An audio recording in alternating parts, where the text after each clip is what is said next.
aula, e aí depois eu vou disponibilizar ela no YouTube, tá? Só deixa eu ficar vermelhinho ali no gravando, e aí a gente já começa. Eu vou tentar fazer uma aula bem rápida, fácil, tá? E aí qualquer coisa vocês vão me chamando aí. Vocês podem falar, mandar mensagem aqui no link.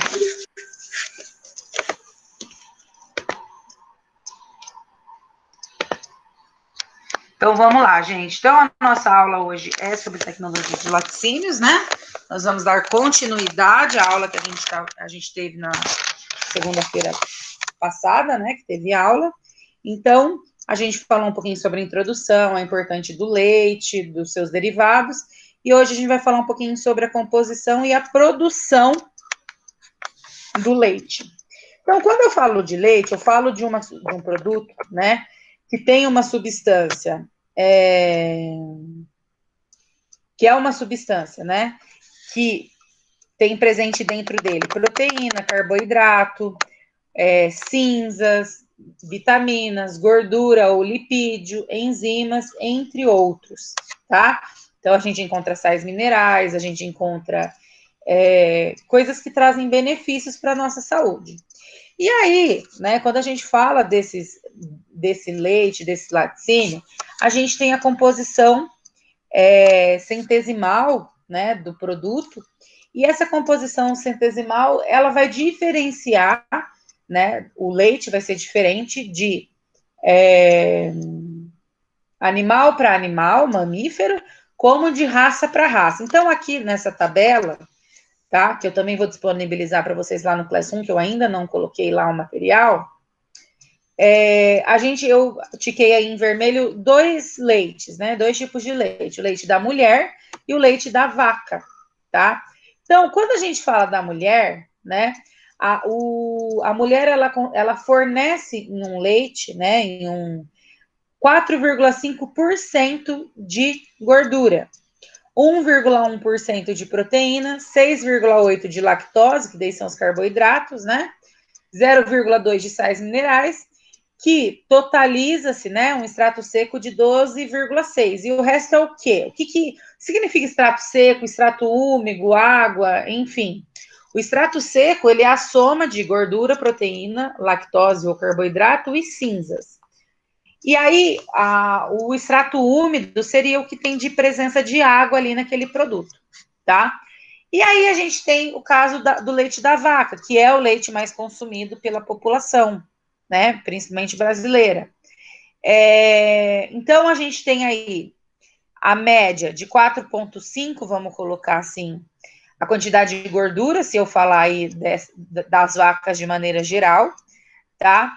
No caso da proteína, vai ficar em torno de 3,5%, lactose 4,9%, cinza 0,7%, e aí dentro, cada uma das vacas, né, elas têm aí uma diferença no seu extrato seco, então umas têm mais água do que outras. Então, por exemplo, a parda, né, ela é mais gorda do que a Holstein e mais magra do que o leite de origem das vacas Jersey. Então, isso vai fazer diferença na minha composição centesimal e, consequentemente, na minha qualidade sensorial, tá? Então, isso também é muito importante. Aí, depois a gente vai ter ali o caso da ovelha, da cabra, do canguru, da foca e da coelha. Só para vocês ali terem ideia, na foca, no caso da foca, o leite tem 53,2% de gordura. É muita coisa, tá, gente? Por que provavelmente ele tem essa quantidade? Por causa que, para ele sobreviver no meio em que ele vive, ele precisa ter aí uma grande concentração e consumo de gordura. E aí, para a gente falar sobre essa composição, é importante eu levar em consideração, né, que além das diferenças entre raças, tá, a qualidade do produto, ele pode depender, tá, de outros fatores, como, por exemplo, a raça. A raça, ela é bastante importante, como a gente pode ver ali entre a Jersey, enfim, a composição, ela vai mudar muito de acordo com a raça. Por quê? Porque a raça vai me dar o porte físico, a coloração, a quantidade de gordura, a quantidade de proteína e etc, tá? Então, às vezes, tem vacas que vão render gordura muito mais do que outras vacas, tá? Simplesmente pelo fato de mudar a raça daquele animal. Além disso, a gente tem o indivíduo. Como assim indivíduo? Cada vaquinha, né, ou cada mamífero, animal que produz o leite, ele é único. Mesmo tendo ali as suas características hereditárias, ele vai ter ali as suas características individuais, que podem interferir na qualidade e quantidade do leite. Então, isso é bem interessante também. Uma outra coisa que pode aumentar ali a qualidade, a quantidade de leite, tá? É a quantidade de partos que aquela vaca teve. Então, quando a gente fala do primeiro parto da vaca até o sexto parto, essa quantidade de leite ele vai aumentando generosamente a cada parto, tá? E depois do sexto ano ou do sexto parto, ele vai ter aí uma queda, tá? Vai diminuir bastante a sua quantidade. E aí, normalmente, essas vacas acabam indo para gado de corte, tá? Não é o ideal, mas muitas vezes elas são levadas. Por que não é ideal eu mandar essas vacas para corte? Porque a carne dela vai se tornar mais dura, tá? Então, isso é uma característica. Uma outra coisa que é muito importante para o bom funcionamento da vaca, do leite, né, é a alimentação. Então, quanto maior a quantidade de carboidratos na ração, maior é a riqueza da gordura do leite. Então, melhor é a quantidade de gordura ali presente naquele leite. Então, isso também é muito interessante. Um outro item que a gente precisa levar em consideração é o trabalho, tá? As vacas leiteiras, elas não podem ter um trabalho duro, tá? Por quê? Porque automaticamente o seu rendimento leiteiro, a quantidade de leite que ela vai produzir, vai decair conforme ali tá aumentando o seu trabalho. Outra coisa que é muito importante, tá? Cuidado com o leite retido, que fica nas tetas, né? Nos tetos do leite, da vaca, desculpa. Então, isso também pode interferir aí no resultado da qualidade e da quantidade do meu produto. Outra coisa que pode interferir, interfere até na nossa vida, se a gente falar como ser humano, as condições atmosferas e o clima. Então, por exemplo, hoje choveu, né, aqui em Londrina. Esse dia tá bom para fazer o quê? Pra gente dormir, descansar, ficar de boa, não é? E o que a gente faz normalmente? A gente trabalha, né? Só que isso, nesses dias, a gente trabalha, só que a gente acaba deixando de suar da mesma forma que a gente suava anteriormente, tá? Porque o frio normalmente diminui aí a produção de suor, tá? Mas normalmente a gente vai mais no banheiro quando tá frio. Outra coisa que é bastante importante é a relação de idade do animal e a produção, tá? Normalmente, após 6 anos, tá? Há a redução da produção do leite, tá? E aí, o animal, ele chega aí ao seu final de vida, vamos colocar assim, entre 12 e 14 anos, e a partir daí ele acaba sendo descartado. Aí, quando a gente ainda falando de leite, né, então a gente vai ter aí fatores como raça, indivíduo, número de parto, alimentação, trabalho, ordenha, leite retido, entre outras coisas, para interferir aí na qualidade do meu leite. E aí eu vou ter, né, eu falei bastante sobre o leite, e o leite ele é classificado de duas formas, tá? Ele pode ser classificado quanto ao teor de gordura, tá? Ou quanto à procedência, que qual é a qualidade daquele leite, de onde que ele está vindo, enfim. Então, quanto ao teor de gordura, um leite para ser considerado integral, ele tem que ter, no mínimo, 3,5% de gordura, tá? O leite padronizado, eu vou utilizar um processo para padronizar e corrigir a quantidade de gordura que vai ficar de 3%, e aí o que sobra desses 3%, normalmente a gente manda para a indústria de manteiga, tá? Leite magro, o teor de gordura é menor do que 2% e maior que 3%, não, desculpa, maior do que 2% e menor do que 3%. O leite desnatado, ele tem que ter uma concentração de menor do que 2% de gordura. O leite recombinado, eu pego o creme, pego o leite em pó e pego a água. E aí a gente chama de leite que eu recombinei, que eu combinei com alguma coisa. Além disso, eu tenho leite restituído, que normalmente é o quê? Eu pego leite desnatado e misturo com água potável, tá? Então, com relação ao teor de gordura, seria isso. A gente vai ter aí 3 tipos de classificações. Além disso, eu tenho o leite relacionado com a procedência, tá? E aí, com relação à procedência, eu tenho 3 tipos de leite. Eu tenho leite tipo A, que é o melhor leite, a sua qualidade microbiológica vai estar bem baixa, ele pode ser consumido tranquilamente entre 5 e 7 dias após a pasteurização, tá? E aí, quais são os diferenciais do leite tipo A? Local de produção, então normalmente são granjas leiteiras. Todo o leite ele é processado e comercializado nas granjas. O leite ele vai ser integral, não existe leite tipo A desnatado, tá? E eu sempre vou definir uma raça e trabalhar com características zootecnológicas, tá? Além disso, controle permanente com o veterinário, sempre fazendo de 2 em 2 meses testes para brucelose e tuberculose. E as pessoas que manejam esse gado vão ter que ter sempre o controle da saúde, tá? Aí a gente tem os leites do tipo B, tá? Ele é produzido em estábulo, tá? Sendo somente para produzir, então ele não é embalado nem refrigerado no estábulo, ele é feito dentro da indústria.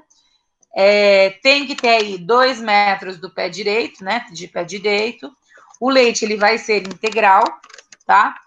E o interessante é que ele vai ter uma duração aí de 3 a 4 dias, mais ou menos, diferente do tipo A, que dura aí, em média, 7 dias.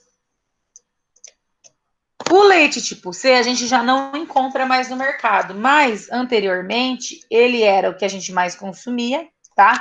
Ele pode ser obtido em fazendas leiteiras, pequenas propriedades, sendo somente para produzir. O que é esse somente para produzir? É retirar daquela vaca, né, a quantidade ali disponível que tem ali naquela vaca, o que ela conseguiu produzir, a gente faz essa retirada, né, e aí eu padronizo essa gordura em 3%. Uma coisa bem interessante quando eu falo desses 3 tipos de leite, né, o leite tipo C, ele quase não, a gente não usa mais. Eu tenho o leite tipo A e o leite pasteurizado, que é o que a gente mais utiliza e é o que normalmente a indústria trabalha devido às contaminações microbiológicas, entre outros, tá?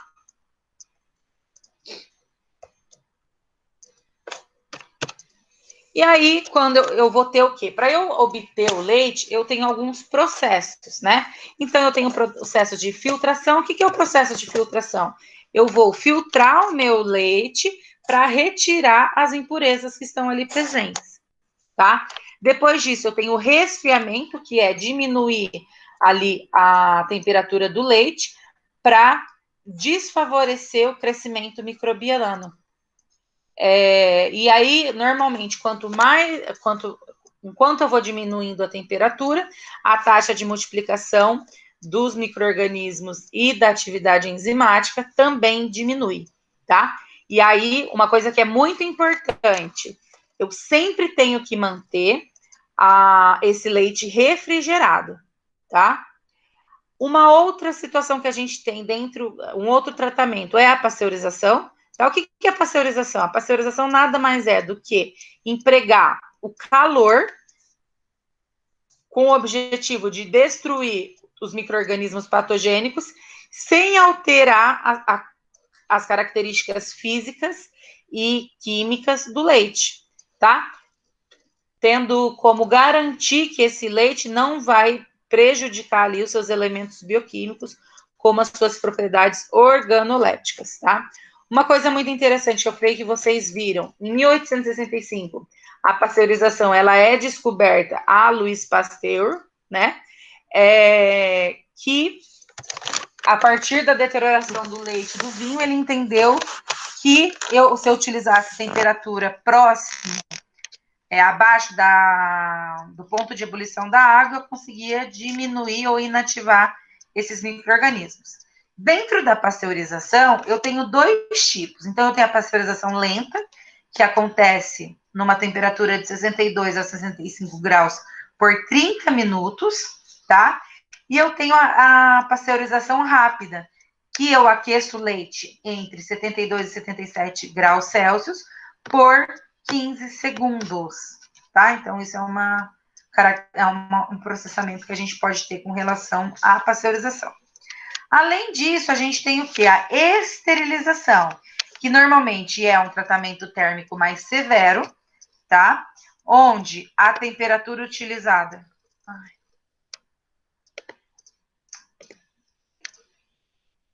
Gente, só um pouquinho que caiu, né?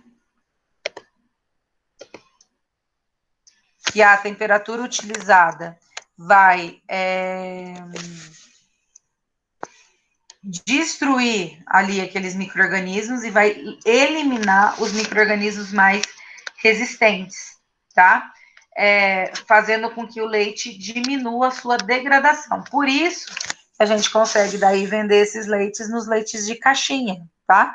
Que são os leites UHT, que é Ultra High Temperature, que está em inglês, ou leite UAT, que é o ultra alta temperatura, tá? Que são duas formas aí da gente chamar esse leite.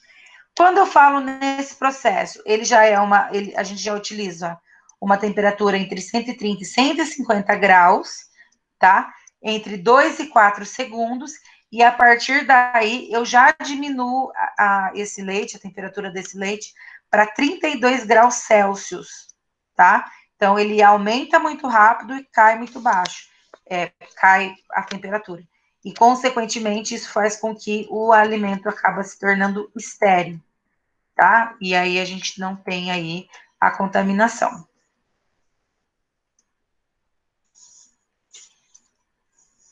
E aí a gente tem a esterilização completa ou a esterilização comercial. No caso do HT, a gente não fala que ela é uma esterilização completa, um tratamento esterilizante. Na verdade, ela é uma esterilização comercial, tá? Que se o produto for armazenado em condições adequadas, não vai acontecer aí o desenvolvimento dos micro-organismos. Por quê? Porque a esterilização, ela precisa garantir algumas coisas. Então, ela precisa garantir a ausência de bactérias causadoras de doenças, a ausência de substâncias tóxicas, a ausência de micro-organismos vivos capazes de se multiplicar sob condições de armazenamento e distribuição. Então, eu preciso garantir que não vai ter nenhum desses três quando eu falo de esterilização, tá? E aí, a gente tem algumas reações que podem acontecer a partir da utilização do tratamento térmico. Então, quando eu falo do tratamento térmico, né, que pode ser a alta temperatura ou a baixa temperatura, normalmente eu tenho aí alteração na quantidade de nutrientes, tá? Vitaminas, sais minerais e etc., que vai diminuir aí aproximadamente 12% das vitaminas presentes ali no leite da vaca, tá? Além disso, eu posso ter algumas outras alterações com relação à proteína, tá? E normalmente as principais alterações são alterações físico-químicas, então vai alterar o meu sabor, meu odor, a cor, a textura. Reações de Maillard, que é a reação que acontece a interação entre carboidrato, proteína e alta temperatura. Então, por exemplo, aquele leite condensado que a gente faz na panela de pressão, ele passa por um processo de reação de Maillard, tá? Aí eu tenho a desnaturação da proteína, então ela muda ali a sua forma do estado que ela estava para forma natural para uma outra forma, e a coagulação que vai formando grumos ali no leite. Normalmente acontece a coagulação quando a gente diminui a temperatura, tá? Além disso, né, que é o que a gente vai falar um pouquinho daí na semana que vem, mais rapidamente, a gente tem os leites e os seus derivados. Então, a gente falou do leite tipo A, leite tipo B, integral, enfim. E aí eu tenho os leites não, os derivados do leite.